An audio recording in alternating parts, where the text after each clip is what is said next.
Yeah, thank you very much, Eric, and thank you very much for inviting me. It's a pleasure to be here. So my talk, is mainly about computation of Lyapunov functions, but I'm going to talk a little bit about Lyapunov functions in the first part, based on attraction. So I think that's probably quite known stuff. And then in the second part, I'm going to present two construction methods to numerically compute Lyapunov functions, and then basically there are variations of that. So in the third part, I'm going to talk about complete Lyapunov functions and basically using similar numerical methods to compute those, but with some variations.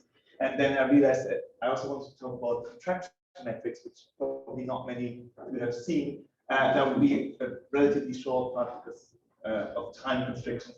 But you see that the main preparations have been done earlier, so it's basically just an outlook in this talk of what you can do with these numerical methods as well. And there are some collaborators, so maybe there's a big group in Iceland that I'm working with on these things. So just to set the scene, so I'm going to look at an autonomous ODE x dot f of x. My solution, I use this notation with the flow operator STxi, which is the solution at time t starting at point xi. And in the first part of the talk, we're kind of looking at the simplest situation, which is assuming we have an equilibrium point. We assume, or kind of will show as well, that it's asymptotically stable. But what we're really interested in is finding the base of attraction, or some idea of where that lies. And obviously, the first two are to some extent easier to solve. You can find equilibria just by finding zeros of the right-hand side. Exponentially asymptotically stable equilibrium points you can find by looking at the eigenvalues. But finding the base of attraction is hard because it's kind of a more global concept. And what we're going to use is a Lyapunov function. So now it will work. yeah. So so this is just a Lyapunov function for one equilibrium point, and it's just a function that obviously we want to decrease along solutions. It will have a minimum at the equilibrium point. And what we are interested in here is really not to show stability of the equilibrium, but rather to have information about the basin of attraction through the sublevel set. So I can probably go through this quickly. The formal definition, the smoothness will vary a little bit throughout the talk. So here, the function is a C1 function. You can actually, later we will actually have functions that are not C1, but you can basically have a definition like this, having this decrease condition in a relaxed way. So it's not necessary to really have a C1 function. But basically, the main two ingredients are it has a minimum at the equilibrium point. Some of the function is that I set at 0 is larger or equal to 0, and it's decreasing along the trajectory, so the order derivative is negative, but it's non-positive, and it's really just strictly negative everywhere apart from the equilibrium point. So this is all the derivative that I denote by v dot.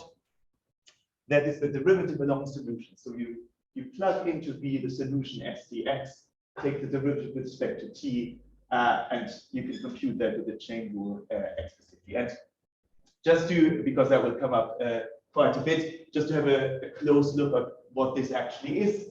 So these are first all the partial derivatives of v with respect to xi, and then multiplied with f with the right-hand side. So basically, if you have a function v that you want to check is a Lyapunov function, it's very easy to compute that. To find the Lyapunov function, we will come to that in a minute. But this is basically the part that I'm mainly using the Lyapunov function for, which is that sublevel sets of this Lyapunov function are subsets of the basin of attraction. So this SR is a sublevel set of level R. If SR is compact, and in U, so U is always the area where my Lyapunov function has negative order derivative, then it's in the basin of attraction, and it's also positively invariant. So a variant of this, the use of this is that if you have a negative orbital derivative just at the boundary, so at the level set, then everything goes in and you found a positively invariant set. Right. So, and here's, yeah, I just wanted to draw a little picture. So say this is your Lyapunov function, which is this very simple form here. You can straight away compute the orbital derivative. And then here I've just plotted the sign of this derivative. So it's negative in here. Here's the equilibrium point, and it's positive outside these areas. So basically what you're trying to do now is you raise the level. These level sets are obviously ellipses in this case, as far as you can until you touch this area where it's no longer a valid Lyapunov function and we found a subset of the basin of attraction. Right. So that's what we want. Now, how do we find these Lyapunov functions? So the first question is, do they exist? And the general answer, the short answer is yes. So there are lots of converse theorems proving existence of Lyapunov functions in certain cases and with certain properties, but they're not constructed in the way that they really help you to write down the function. For linear equations, you can explicitly construct them, and also for special cases, if you have any information about a quantity that's decreasing, like the distributive system, if you know any further information of the system, you can often guess the Lyapunov function. And they're really used quite a lot in applications in engineering biology, but there's no general method to just find one. So what we are working on, but there are quite a lot of numerical methods. So we've written a review about general different methods for computation of Lyapunov functions. And the two I want to talk about are the ones that I've been mainly working in. And I go through that in more detail. But the first one is a CPA Lyapunov function. So it's a continuous function and piecewise affine on a simplicial complex. So that's not a smooth function. That's only a continuous function. But as I said, you can adapt all these definitions for Lyapunov functions for that kind of function as well. And the second one is basically the idea you set as a PDE. You solve this PDE numerically with Meshfree's collocation. Again, I'm going to talk about in more detail what that means. And you actually get a smooth function. So these are the two methods I'm going to talk about, and then also how you can actually combine them to get even better results. Right, so just a reminder, so what we want is a function, v, that's positive in some way, and the orbital derivative is negative.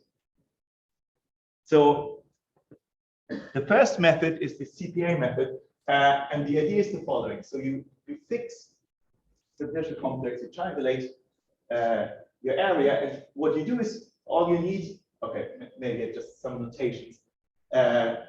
So the simplest is, I call the vertex set, so the set of all vertices of all simplices, Vt, and then the largest distance of the vertices is this quantity h that basically tells you how fine your triangulation is.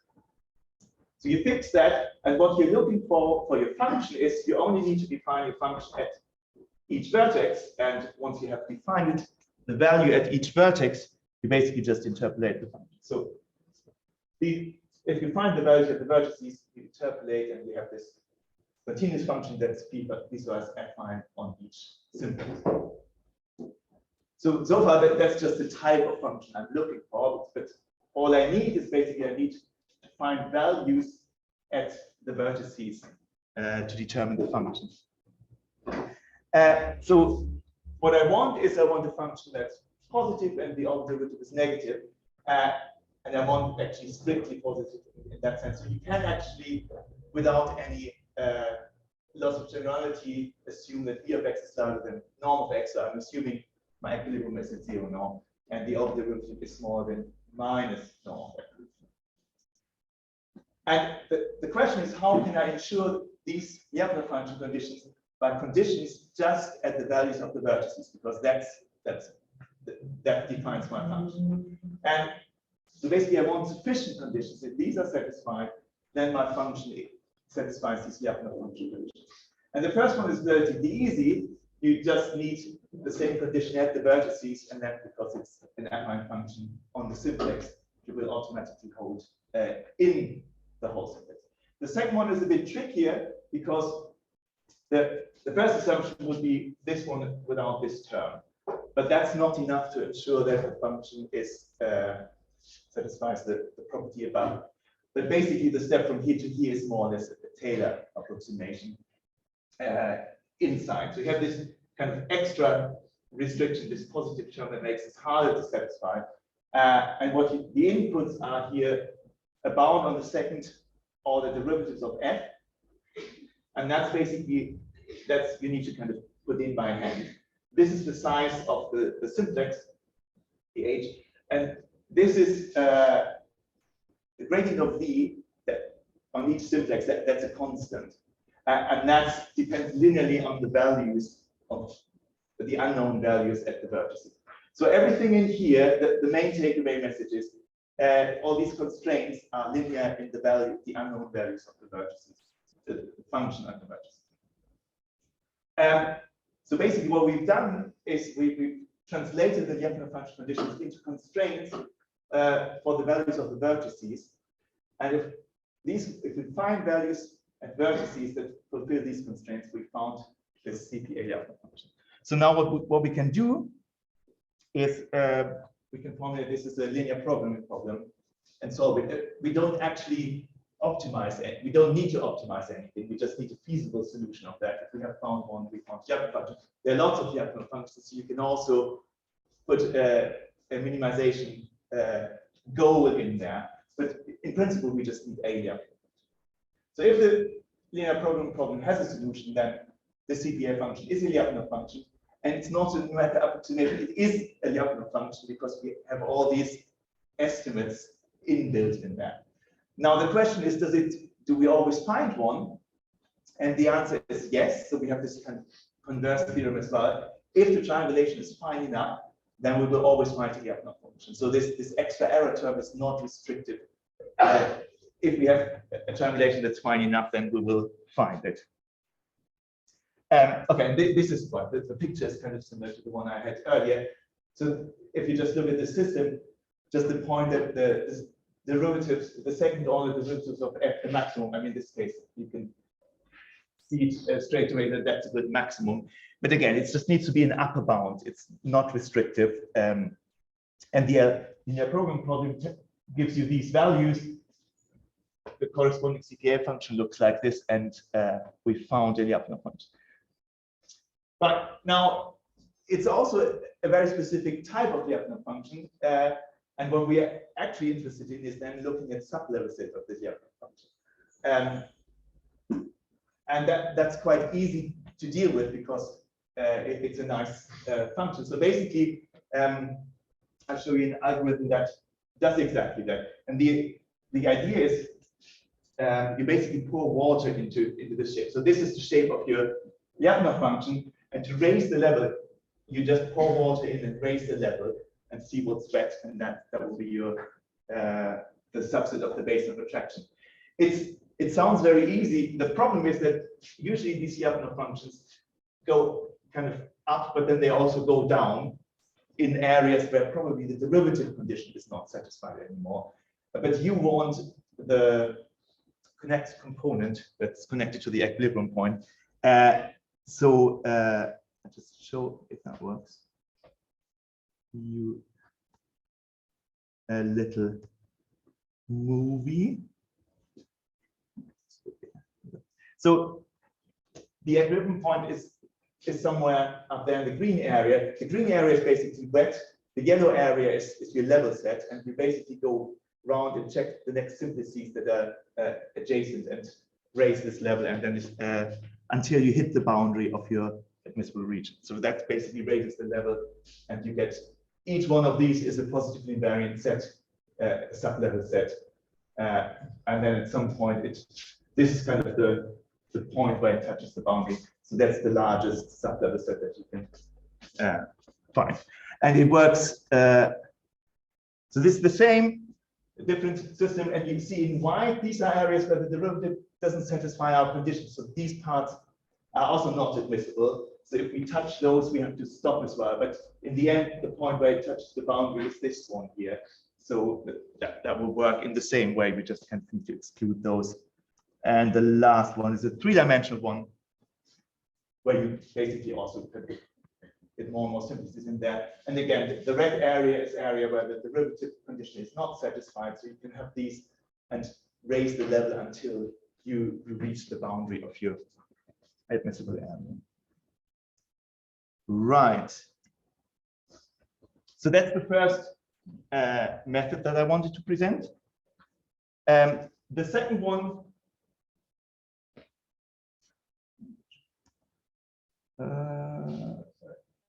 where is it? Yeah. So the second method is different. In the main idea is I want to approximate a solution of a PDE. So the first question is I need a PDE. I need some equation for my Lyapunov function. And here I'm using one of these existence results. So I set my equation again at 0.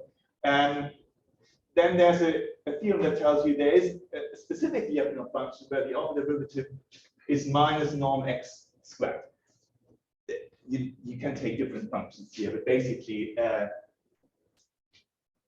the theorem you can prove writing down what actually B is, but this is what it's not a constructive theorem in the sense that it enables you to write it down, because what is this? This is the solution starting at x, but you integrate for t from 0 to infinity.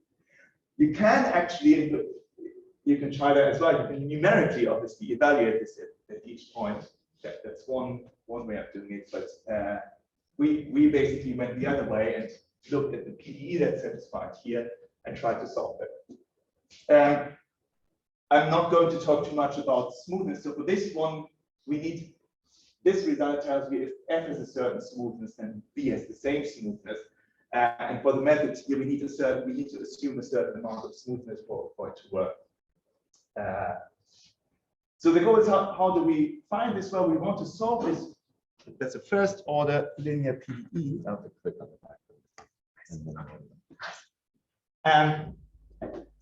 So I'm quickly going to explain that method. So that works in general. So you just need a linear operator on V. The differential one could actually be not involving derivatives, but the derivative fits in there.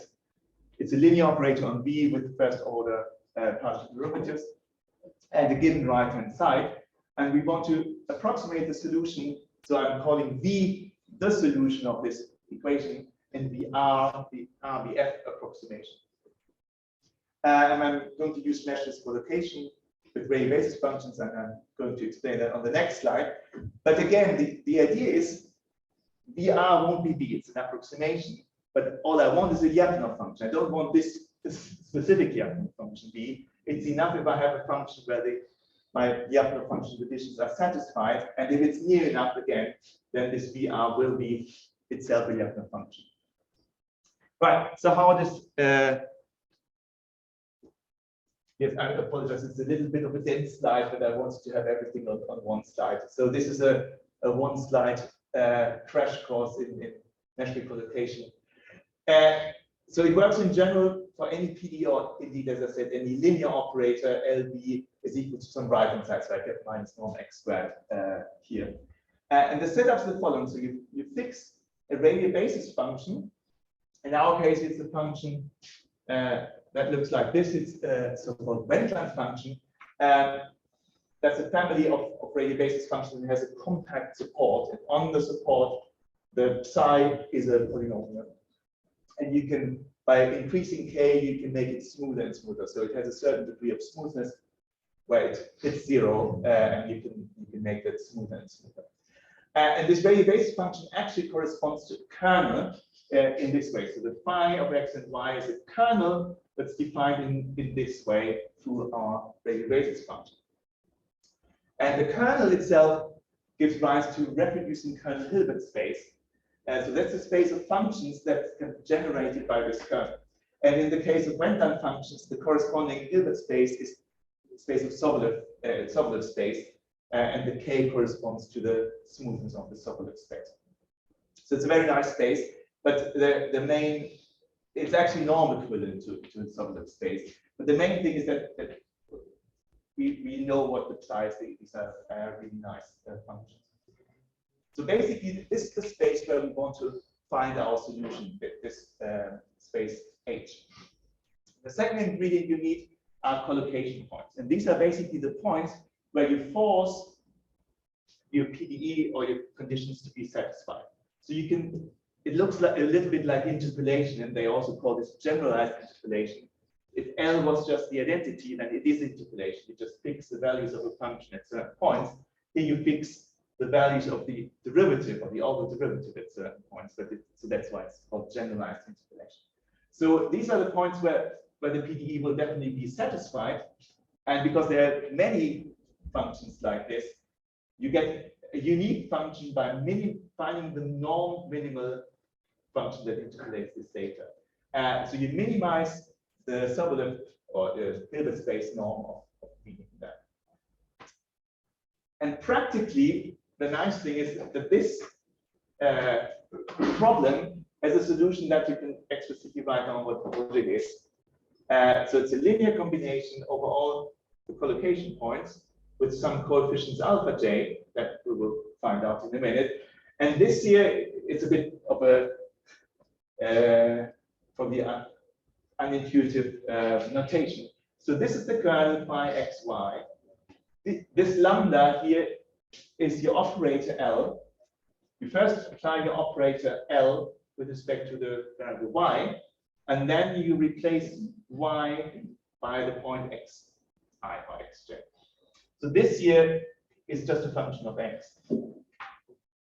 The best way to, if you see it the first time, is to think about really interpolation. So if L is the identity, all that is here is phi of x, xj.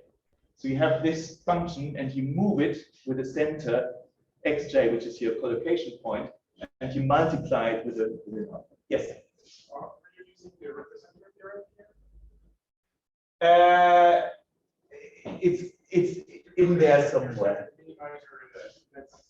That's in this basic linear span. Yes, exactly. Yes, yeah. I mean, yeah. So I'm definitely using this reproducing kernel Hilbert space theory behind there. That tells you this is in the space. Yes, yes. Right. So practically, all you need to, so we can actually write down what this is if you know the psi, and all you need to find are the alphas, and the alphas are found by satisfying these conditions, and they transform just into a system of linear equations with a matrix A, which is basically this operator once applied to y and once applied to x with different points.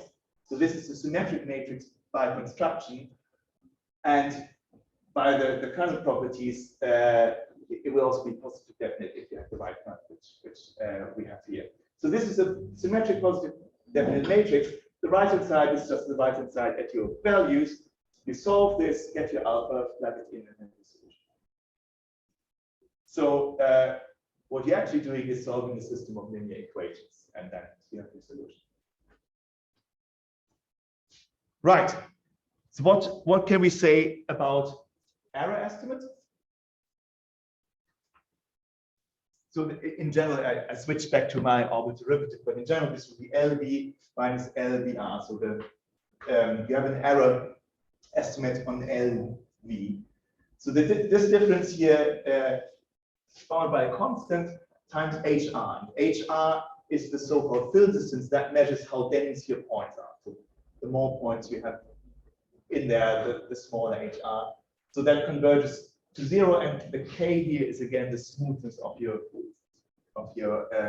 kernel or function.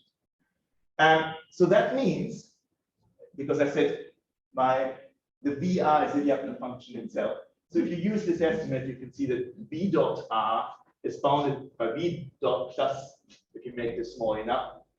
This here is minus norm x squared plus epsilon, and that's negative apart from if you're really near the equilibrium point. So near the equilibrium point, you might actually, you have approximation will probably not be positive, and we see in the examples that it usually isn't. But you can make this as small as you want, and locally, really, we're not that fussed about, because we can use linearization or other techniques to deal with that. So the main thing is far away from the equilibrium point. It will be a function with negative derivative. And again, just one very simple example to just see the setup graphically. So this will be a set of collocation points. This is kind of quite regular. You can put these points as you wish. There's no triangulation or any structure required. So what you can do, and we've done as well, is you start with a coarse grid. You refine only in areas where the derivative is still positive. So you can do a lot of things with that. You also see, so this red area is where the derivative is 0. So it separates the negative sign and the good sign from the positive one here. And you see these areas near the equilibrium point where you get parts where you have the wrong sign. But you can use basically a linearization of this problem and get this quadratic form as a Lyapunov function straight away. So you can basically say this is already in the basin of attraction. We're fine. And you get a larger, so the big one here is a sub-level set of this computed Lyapunov function. And you basically get a larger area that's in the basin of attraction. Right, so that's kind of in a nutshell the second method. Now, there's one problem of this method, especially compared to the first one. The first one, we really had an inbuilt error estimate and a posteriori error estimate. So if we found these values, we can absolutely be sure that the function we've computed has a negative order derivative. Here, basically what I did here is I just find out what is the sign of the derivative by basically computing it at some values, but that's not very rigorous. We have this error estimate that if we are fine enough, it will be okay, but we don't know what the constants are. We don't really know what this error estimate means in practice. So what we would want is, now we've computed our Lyapunov function, we hope it's a Lyapunov function, how can we check the sign of the order derivative? And basically one method is, again, we computed at many points, and in between we use some Taylor approximation with bounds that we can actually compute from the form of our approximation. And that works, but the bounds are not very good, so we need actually lots of points where we compute it. And the other idea, which is quicker, is basically we just use the first method, but just to verify. So the idea is we have this RBF interpolation, PR approximation, and we just take the values of this function at a simplicial complex and use that kind of as a guess for a CPA Lyapunov function. And we just check these constraints on each simplex, and if they work, then this function is a Lyapunov function. And that works actually pretty well. So yeah, just as a picture again. So we use the second method, computing a smooth RBF function like this. We give ourselves a simplicial complex, just import basically the points at each vertex, put them in here, check the conditions, and basically just these crosses means these are the simplices where the derivative is not negative. Everywhere else the conditions are satisfied, and that works pretty quickly. You can see we don't need a very fine simplicial complex. Okay, this is a three-dimensional. It's basically the same idea.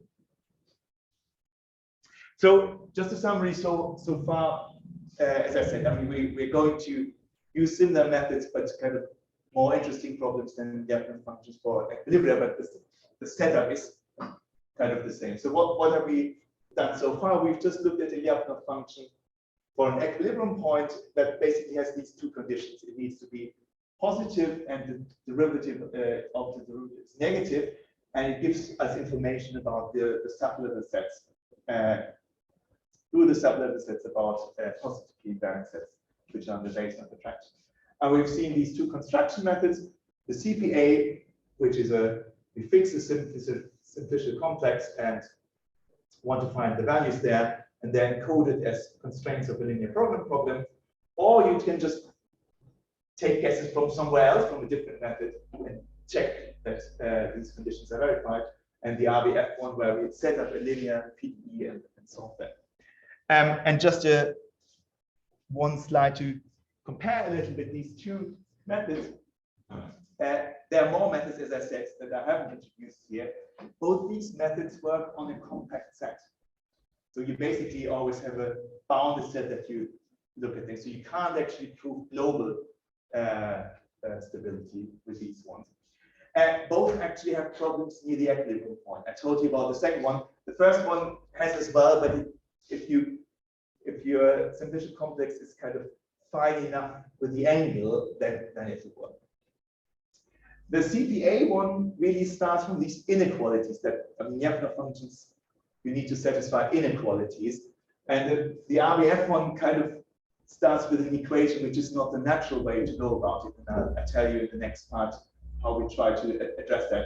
But the advantage is that it's very fast. Yeah? So if you compare the speed of these, the RBF one is really relatively fast because you just need to solve a system of linear equations. The optimization one is a bit slower, but yes, has this verification. And both these methods I talked about it for the CPA one, but both are, you have converse results. So basically, if there is a function, if you're fine enough, you will find it. And even the combination of these two, so first doing RBF, then interpolating with the CPA function, we can actually prove that if we're fine enough, we will find the Lyapunov functions for these methods. Right. I hope any questions so far for these two? Very good. Then, so I put some references in here because the slides are online. So in the last two parts, I want to basically show you some extensions from some of these ideas. So I won't go that much more into detail of the technical things for all of them. But basically, how can we use these techniques, mainly numerical techniques, to compute other even more interesting things? And the first kind of natural extension is to look into complete Lyapunov functions.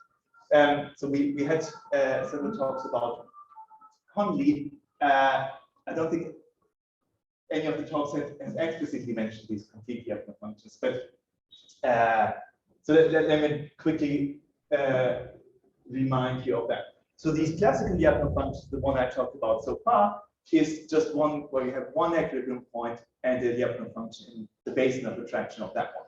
And you can easily do that for any other stable set, periodic orbit, or kind of more interesting ones. But it will be one and it's defined on the basis of attraction of that one.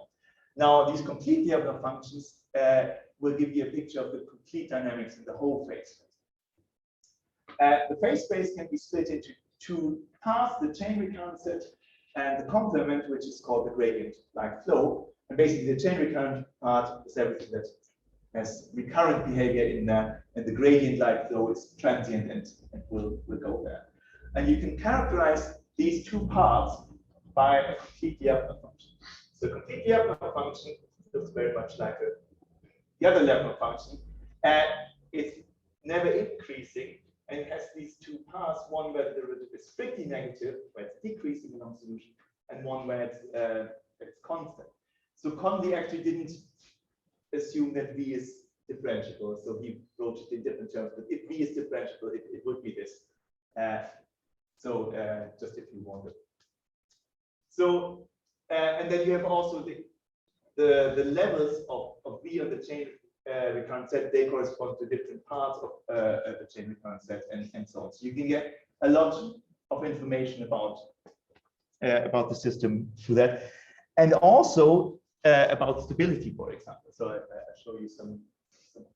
Now we kind of want to numerically compute something like a complete Lyapunov function. And we won't find one that's exactly like that, but we basically just aim for a function where the derivative is non-positive, so it's smaller or equal to 0. And we want one where the area where the derivative is really strictly negative is as large as possible, because you can clearly see every system has a complete Lyapunov function or call it candidate complete Lyapunov function in that sense, where v is just constant, but that doesn't give you any information about the flow. So the larger the area where it's really decreasing, the more information you get about this. In the sense that this area will then will contain the change concept. And you can, as I said, maximum and minimum of v will tell you something about stability.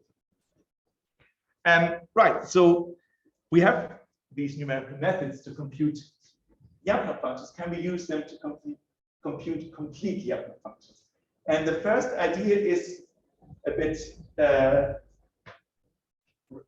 radical, I would say. So, as I said, we're not very good with inequalities. We will get there in this part of the talk. But the first idea we had was, well, we want it to be negative. Let's just set the derivative equal to -4, and let's see what's happening. Yeah, so we say, oh, sorry, I forgot to have this little picture. So basically, so this is the simplest example I could think of. So if you have, basically, we want to compute later a complete Lyapunov function. So if you have this information about the derivative, which is negative, but has 3 points here where it's 0, then these 3 points will be in the chain recurrent set, so they will actually be equilibria here. But also, if you know what V looks like, you think about the ball, this one will go down, so this one will be a stable equilibrium point, this will be an unstable one, and so on. So basically, the purpose of this slide was, if you know a complete Lyapunov function, you know a lot about the dynamics. Sorry, I thought this was the next slide. So our first idea is, well, we want to find a function that's has a negative order derivative. So let's go for this one. We have no idea where the equilibria are, or what the dynamics is. We just set it to -1. So basically, this is a function that constantly, with a constant speed, goes down. Now you will say, well, we don't have a function like this. Yeah, that's obviously true. This has no solution on the chain recurrent set. I mean, on equilibria, it certainly doesn't have one because the left-hand side must be 0. But we don't care. We have a numerical method, and the good thing about the numerical method is, unless you choose collocation points as equilibria, the numerical method will always give you a solution. It will give you a smooth function that obviously doesn't approximate the true solution, because there's none at certain points, but the numerical approximation is well defined. So basically the question is, what do we get? And what we get, what we will see in pictures, but we can't prove it, is that the function will be close to -1 as with the derivative wherever it's possible, and wherever it's not possible, because there's a chain recurrent set, it will be close to 0. So basically, where our approximation fails, that will show us where the chain recurrent set is, and everywhere else we have a nice behavior of our Lyapunov function.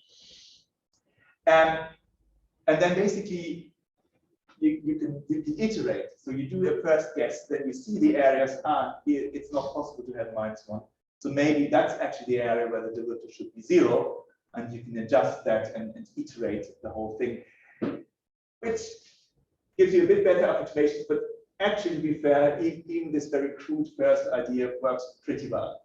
The problem is we can't prove any convergence, because the convergence of these methods usually compares the true solution to our approximation. There's no true solution. I mean, this doesn't have a solution. But we get to some more theoretical results on convergence in a minute, and we have put that into a software tool that's available if you're interested to use that. So here's a picture of what it looks like.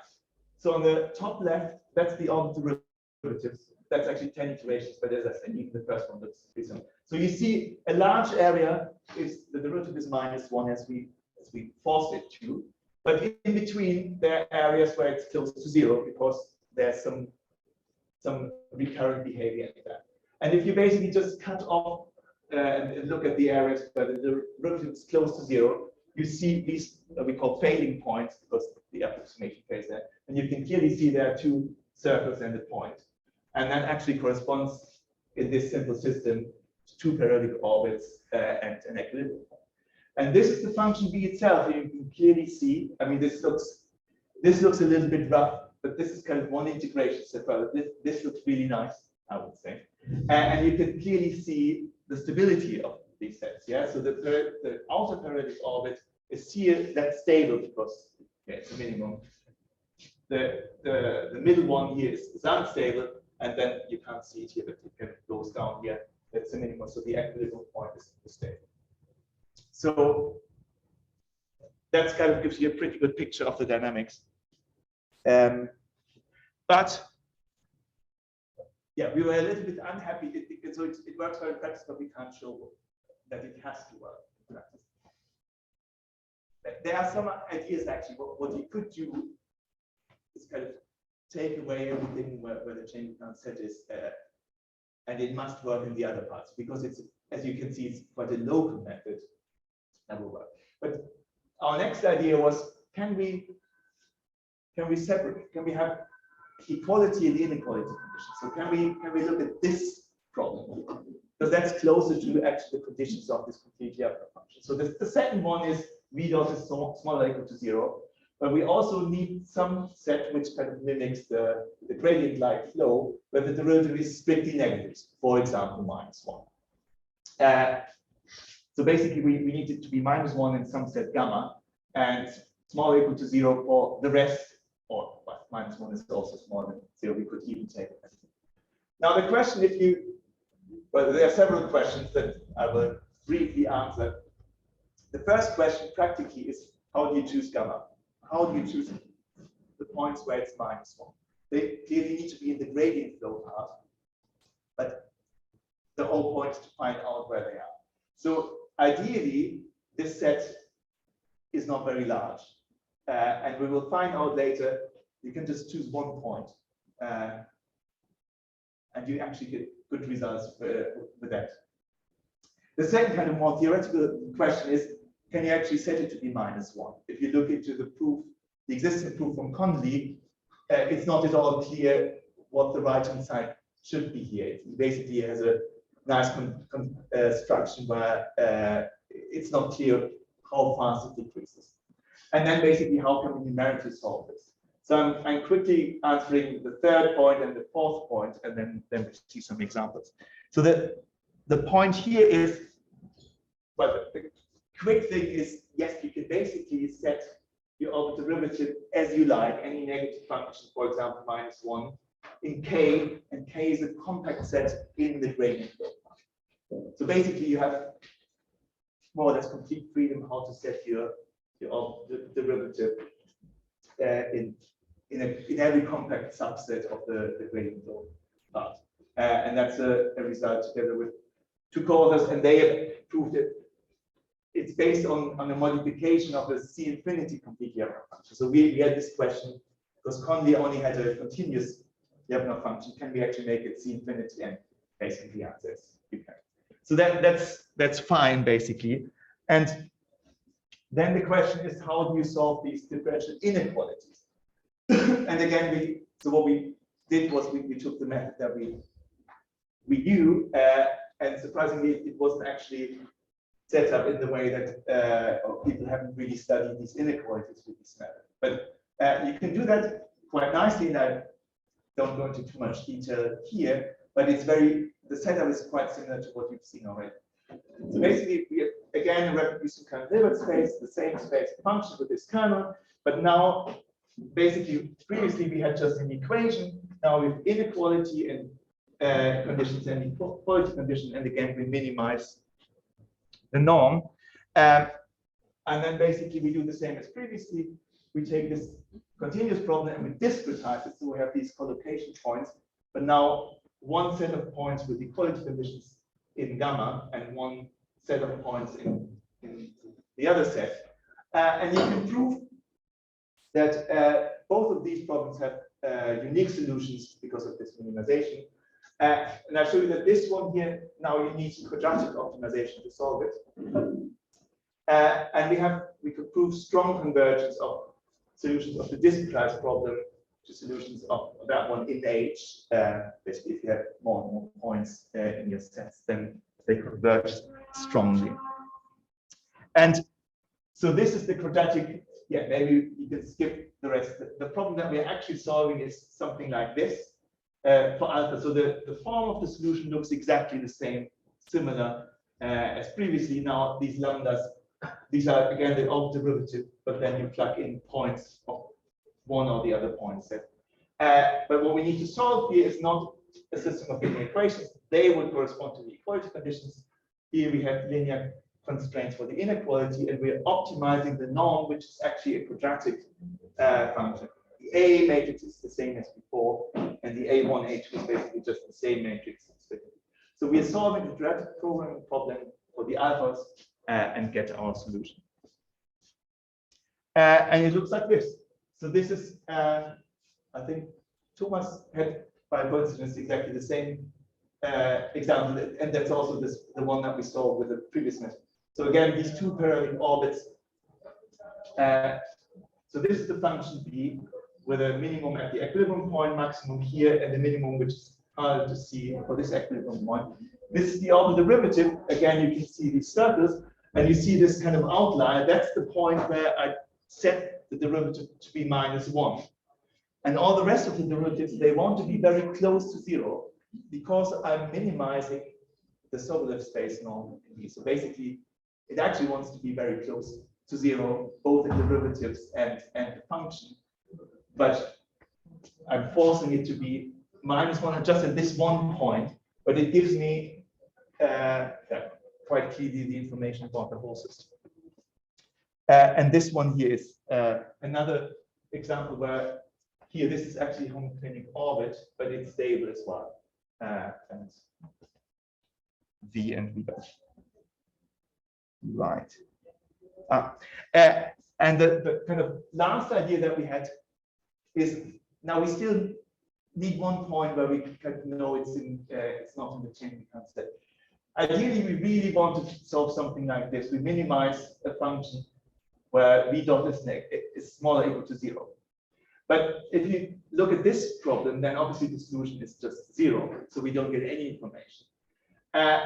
But the idea instead of so we want areas where the derivative is negative.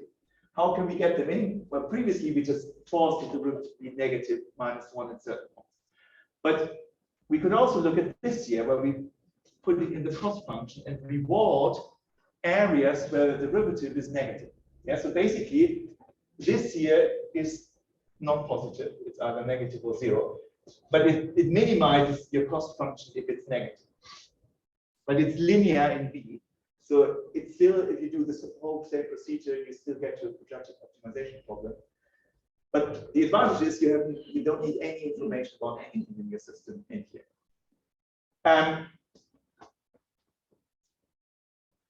And you basically get similar pictures.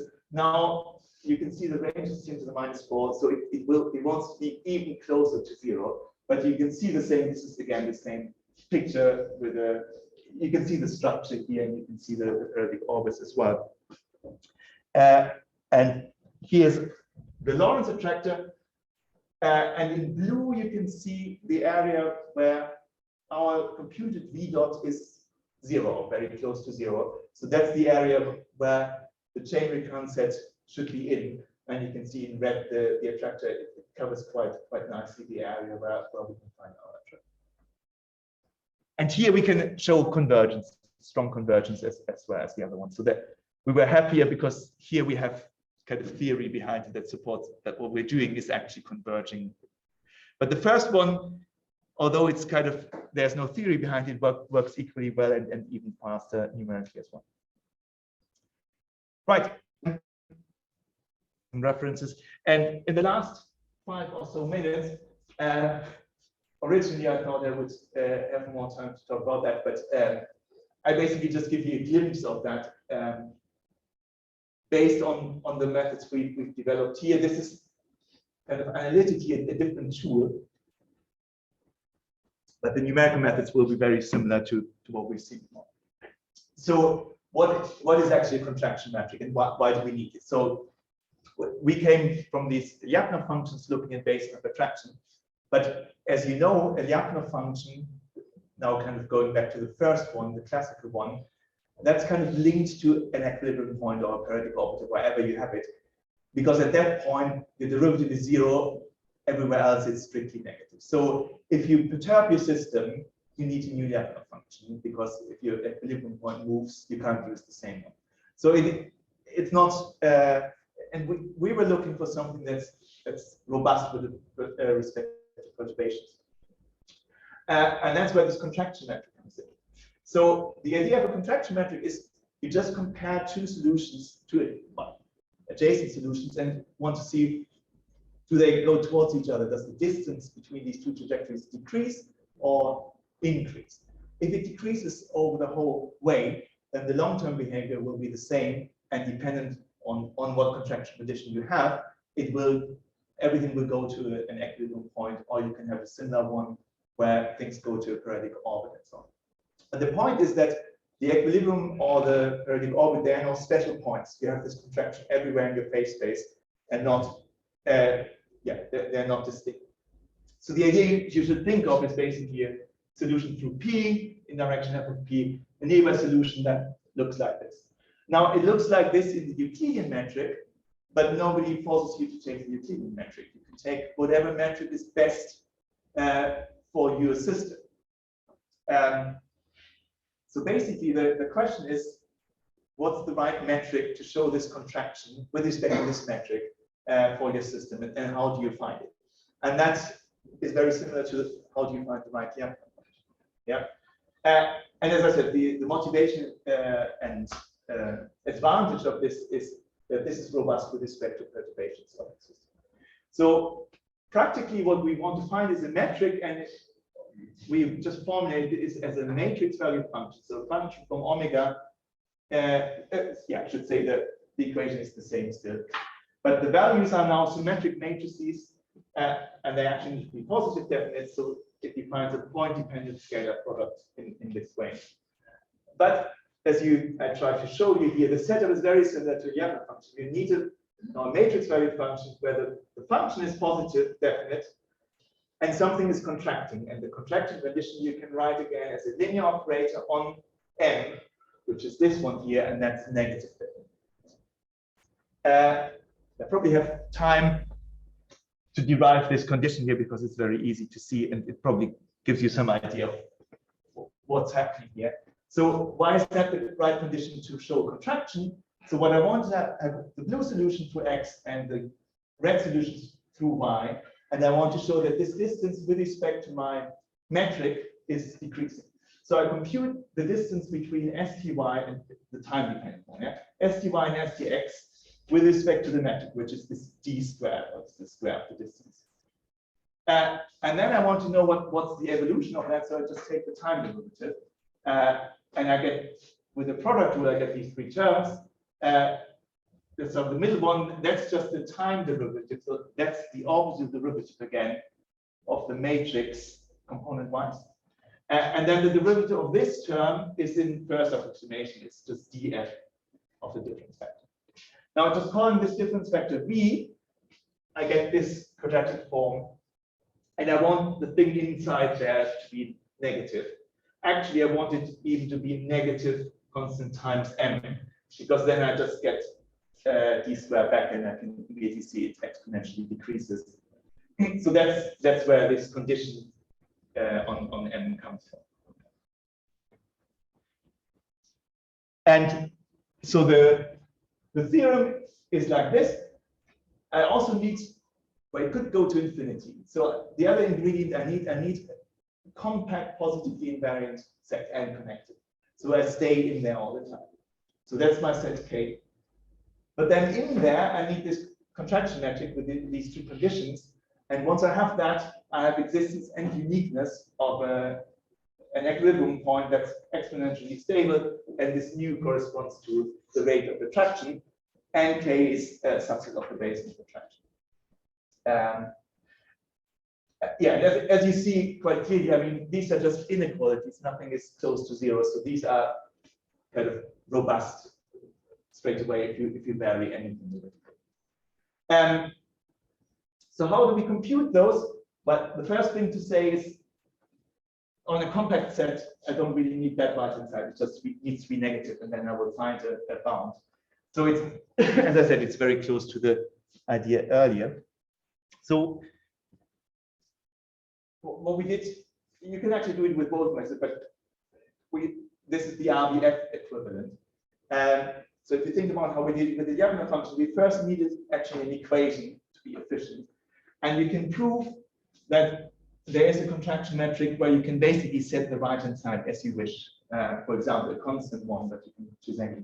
So there exists, this is a converse result on contraction metrics, where a solution where this is equal to minus C exists. And then I just solved this PDE using matrix collocation again.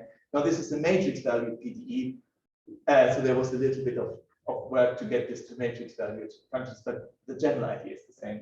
And I can do it the same as before, and I can interpolate with CPA functions to verify the conditions, and it kind of works in a similar way. So very quickly, this is the Van der Pol one, but time reversed, so everything goes to the equilibrium point.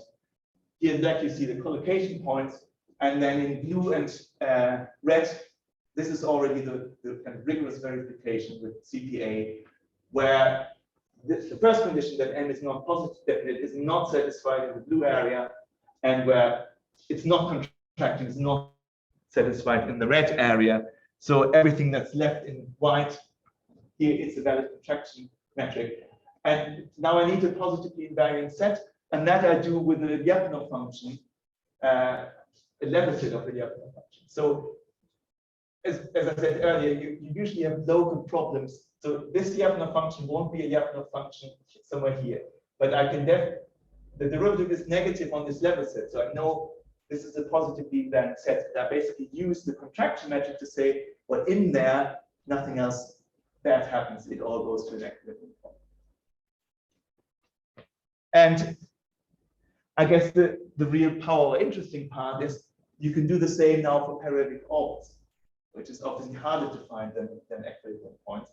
And I don't go into the details, but you can expect it's very similar.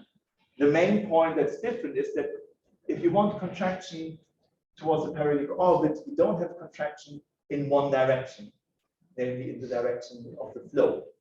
Because on the periodic orbit, if you go along it, then solutions that are on the periodic orbit, they don't contract, they have to be the same. So you can do the same thing, but the contraction condition won't be kind of in all directions, but in an n that -1 dimension hyperplane perpendicular to F.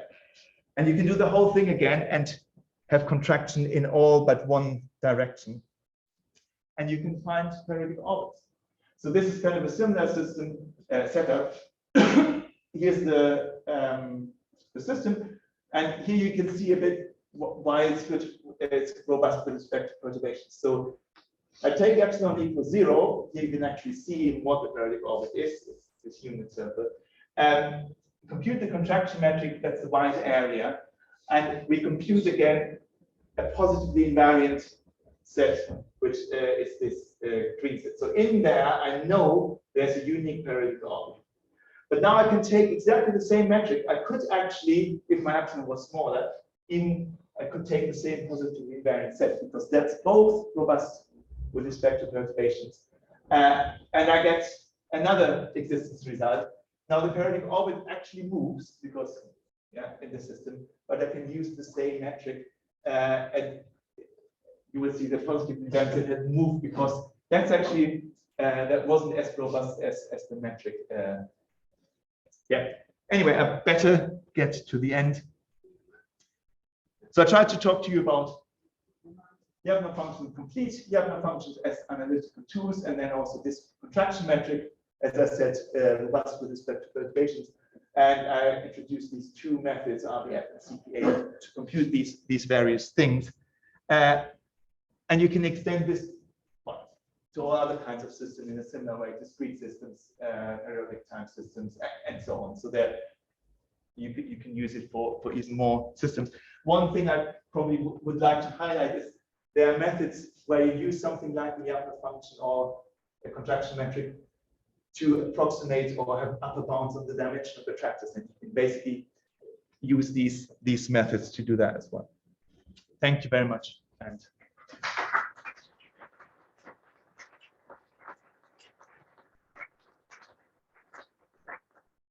Any questions?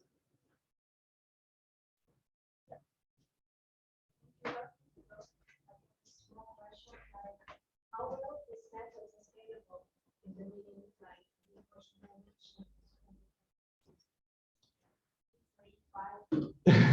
Yeah, that's a very good question. So the positive news is that everything in principle works in any dimension. So all the things work, but practically you're absolutely right. It's the problem is the higher the dimension, the more points you need. So it's because of dimensionality. So and then obviously if you're in really high dimensions, the question is also how to visualize your things. So yeah, so we usually go up to dimension 3 or 4. We haven't really tried anything higher, but it will depend on the system as well. I mean, the problem is really the number of collocation points that you need to use. And even with two-dimensional systems, it depends on kind of how complicated it is. What I said at one point is, and we kind of, I think you can improve all these things quite a lot if you do more of these refinement methods. So we've started doing that. But so basically, so you see these points here, and basically they are quite equally distributed to start with. But a much cleverer way is you start with very coarse ones, and and then you check in between, because you know exactly what you want. You want something to be negative. So if it's positive, you put another point in there. If it's already negative, you don't. And then you iterate that. So in the end, that would definitely make it easier to go to higher dimensions because you choose points in a clever way. So I think there's scope to go higher, but I wouldn't say it would go up to dimension 10 or 15 or something. Probably 4 or 5, something like this. But I think there's more scope to do this than we've actually done. Yes.